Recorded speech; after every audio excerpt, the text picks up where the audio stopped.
പരിപാടികൾ വിട്ടുനിൽക്കുമെന്നും പിന്നീട് അദ്ദേഹത്തെ അനുനയിപ്പിച്ചു എന്നൊക്കെ പറയുന്നു. താങ്കളുടെ അഭിപ്രായം എന്താണ് ഈ പുനഃസംഘടന കാര്യത്തിൽ?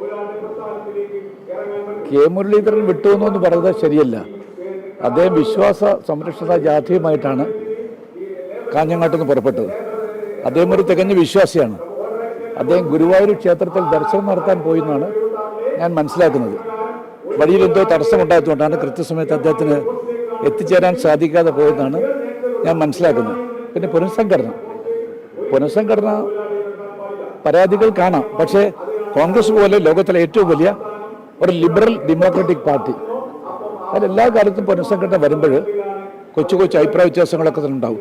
അതൊക്കെ തന്നെ യഥാവിധി പരിഹരിക്കാൻ വേണ്ട നടപടി സ്വീകരിക്കാൻ സാധിക്കുന്ന ഒരു inherent strength Indian national Congress എല്ലാ കാലത്തും ഉണ്ടായിട്ടുണ്ട്.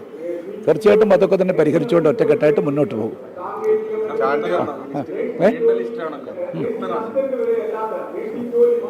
എൻ്റെ കോൺസെപ്റ്റൊക്കെ വേറെയല്ലേ. നിങ്ങൾക്കറിയാലോ, ഞാൻ KPCC അധ്യക്ഷനായ സമയത്ത് ഞാൻ പറഞ്ഞ ഏറ്റവും ചെറിയ കമ്മിറ്റി ആയിരിക്കണം.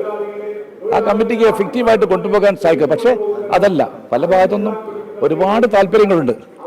ആ താല്പര്യങ്ങളൊക്കെ സംരക്ഷിച്ച് പോകുക എന്ന് പറഞ്ഞാൽ വളരെ പ്രയാസമുണ്ട്. അതാണ് ഞാൻ പറഞ്ഞിരിക്കുന്നത്, ലോകത്തിലെ ഏറ്റവും വലിയ ഒരു ലിബറൽ ഡെമോക്രാറ്റിക് പാർട്ടിയാണ് കോൺഗ്രസ്.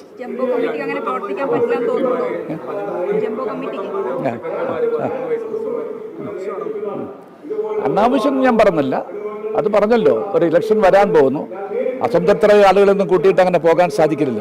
അപ്പം എല്ലാവരെയും സന്തോഷിപ്പിച്ചുകൊണ്ട് പോകുക എന്നൊരു സമീപനമാണ് ഇപ്പോഴും എടുത്തിരിക്കുന്നത്.